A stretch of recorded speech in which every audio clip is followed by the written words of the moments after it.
नमो नमः।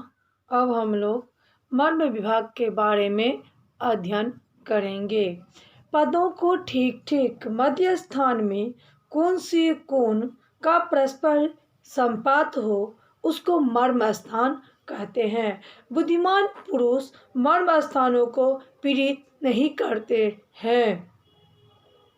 ये मर्म स्थान अपवित्र भान आदि वास्तु कील खंबा आदि पाषाण आदि शास्त्रों से पीड़ित हो तो ततुल्य अंग में गृह स्वामी को क्या होती है, पीड़ा होती है। अर्थात पीड़ित मर्म स्थान वास्तु नर के जिस अंग में पड़े अंग में गृह स्वामी को क्या होती है, पीड़ा होती है।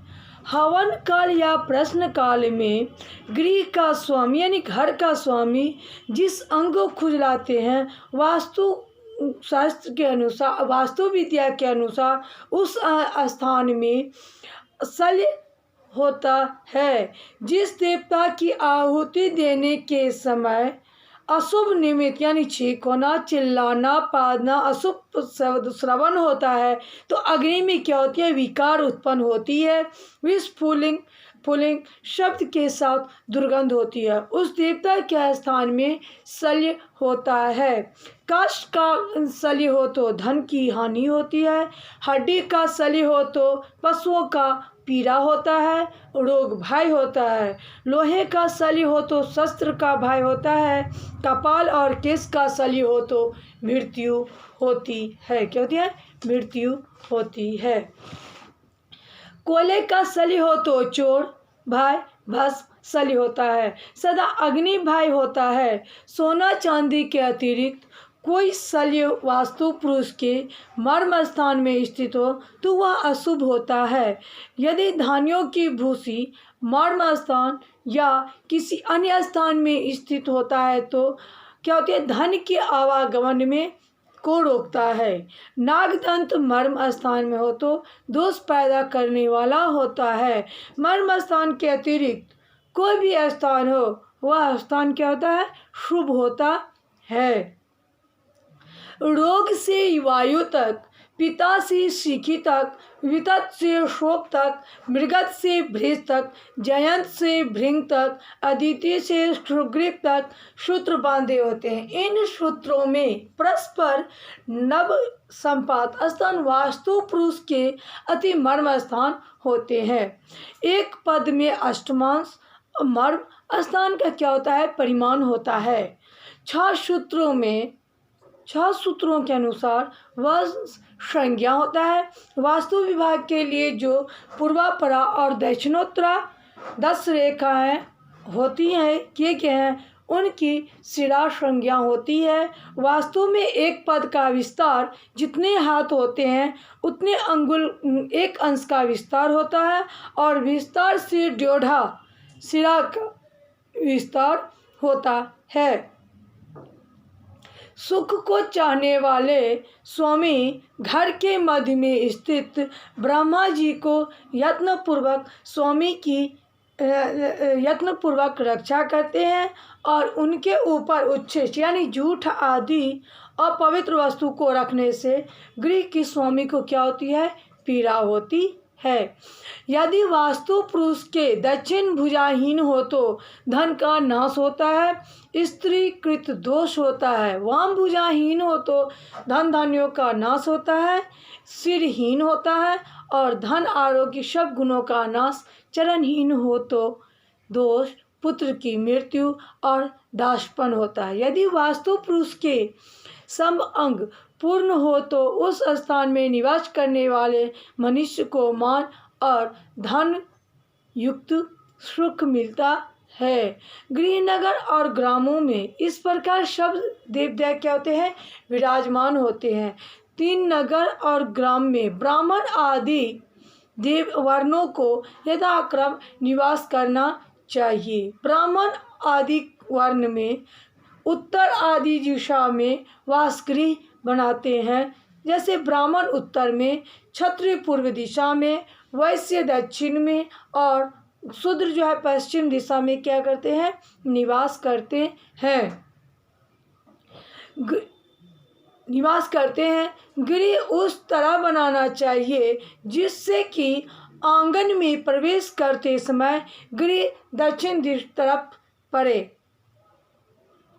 जैसे पूर्व मुख वाले गृह के आंगन का द्वार उत्तर में, दक्षिण मुख वाले गृह के आंगन का द्वार पूर्व में, पश्चिम मुख वाले गृह के आंगन का द्वार दक्षिण में और उत्तर मुख वाले गृह का आंगन द्वार पश्चिम में होना चाहिए। 81 पद में नवगुणित सूत्र से या 64 पद में अष्टगुणित सूत्र से विभक्त होकर जो अनल 32 द्वार बने हैं उनके फल का क्या होता है, प्रदर्शन करते हैं। सीखी से लेकर अंतरिक्ष तक 8 देवता क्या है, पूर्व में होते हैं। सीखे के ऊपर जो द्वार है उसके ऊपर जो है अग्नि, पर्जन्य के ऊपर द्वार, कन्या, जन्य, जन्म, जयंत के ऊपर द्वार हो तो बहुत धन, इंद्र के द्वार हो तो राजा की प्रसन्नता, सूर्य के ऊपर द्वार हो तो क्रोधीपन और द्वार हो तो असाध्य भाषण, वृष के ऊपर द्वार हो तो क्रूरता और अंतरिक्ष के ऊपर द्वार हो तो तिरस्कारिता होती है। क्या होती है, तिरस्कारिता होती है। इस प्रकार से सभी दिशाओं के फल का द्वार है। अनिल को लेकर मृग तक 8 देवता दक्षिण दिशा में हैं। अनिल के ऊपर द्वार हो तो अल्पपुत्र, पौष्ण के ऊपर हो तो दासपन, विधत के ऊपर नीचपन ऊपर हो, घृत अक्षत के ऊपर हो तो भोजन, पान वास्तु के ऊपर हो तो पुत्रों की वृद्धि होती है, याम के ऊपर हो तो अशुभ होती है, गंधर के ऊपर हो तो कृतज्ञता होती है और भृंगराज के ऊपर हो तो निर्धनता होती है और मृग के ऊपर द्वार हो तो पुत्र के बल की हानि होती है। अब पश्चिम द्वार के फल के बारे में, पिता से लेकर पाप यक्षमा 8 देवता क्या होते हैं, पश्चिम में होते हैं। उनमें पिता के ऊपर द्वार हो तो पुत्रों की पीड़ा होती है, दौवारी के ऊपर शत्रु की वृद्धि होती है, सुग्री के ऊपर पुत्र धन का लाभ, कुसुम दंत के ऊपर पुत्र धन संपत्ति की प्राप्ति होती है, वारुण के ऊपर धन संपत्ति, असुर के ऊपर राजभय, सोप के ऊपर धन नाश और पाप यक्षमा के ऊपर द्वार हो तो रोग होता है। रोग से लेकर दीति तक 8 देवता क्या है, उत्तर में है। उनमें रोग के ऊपर द्वार मृत्यु, बंधन, सर्प के ऊपर द्वार हो तो शत्रु की वृद्धि होती है, मुख्य के ऊपर द्वार हो तो पुत्र धन का लाभ होता है, ललाट के ऊपर द्वार हो तो संपूर्ण शौर्य आदि गुणों की संपत्ति होती है, सोम के ऊपर द्वार हो तो पुत्र से द्वेष, अदिति के ऊपर द्वार हो तो स्त्री के द्वारा दोष और दीति के ऊपर द्वार हो तो निर्धनता होती है। यदि मार्ग, वृक्ष, दूसरे घर का कोना, कूप, खंभा, भ्रम यानी जल निकलने की जो मोरी होती है से गृह द्वार विद होता है, अर्थात ये सब द्वार के सम्मुख होते हैं तो क्या होता है, अशुभ होता है। यह गृह द्वार की जितनी ऊंचाई हो उससे द्विगुणित भूमि को छोड़कर आगे वेद करते हुए इन मार्गादि का रहना दोषद नहीं होता है। यदि गृह द्वार मार्ग से वेदित हो तो गृह का स्वामी मृत्यु, वृक्ष से वेदित हो तो बालकों को दोष, कीचड़ से वेदित हो तो शोक, मोरी से वेदित हो तो व्यर्थ खर्च, कूप से वेदित हो तो मृगी रोग की उत्पत्ति, देवताओं की प्रतिमा से सम्मुख हो तो कुल का नाश होता है। जिस गृह के द्वार का किवाड़ बिना खोले ही खुल जाए उसमें रहने वालों को उन्माद, अपने आप बंद हो जाए तो कुल का नाश, पूर्व कथित परिमाण से अधिक द्वार का परिमाण हो तो राजभय, परिमाण से अल्प हो तो चोर का भय और दुख होता है। यानी एक घर के द्वार पर दूसरे खंड का द्वार पड़े तो शुभ नहीं होता है। जिस द्वार की मोटाई अल्प हो उस वह भी शुभ नहीं होता है। मृदंग की आकृति वाला अति विपुल द्वार क्षुधा का भय होता है। उबरा द्वार कुल का नाश करता है। भीतर को झुका हुआ द्वार हो तो गृह के स्वामी की क्या होती है? मृत्यु होती है। गृह स्वामी पीड़ा होता है। भीतर की ओर झुका हुआ द्वार हो तो गृह स्वामी की क्या होती है? मृत्यु होती है। द्वार गृह स्वामी प्रवासी बनाता है। दिग्भ्रांत जिस दिशा का द्वार हो उससे भिन्न दिशा को देखता हुआ गृह स्वामी चारों में क्या होता है? विशेष होता है।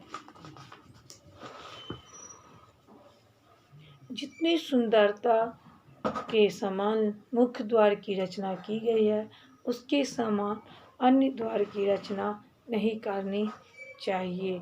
कलश, श्रीफल, पत्र, पुष्प आदि से उस द्वार मूल द्वार की शोभा बढ़ानी चाहिए।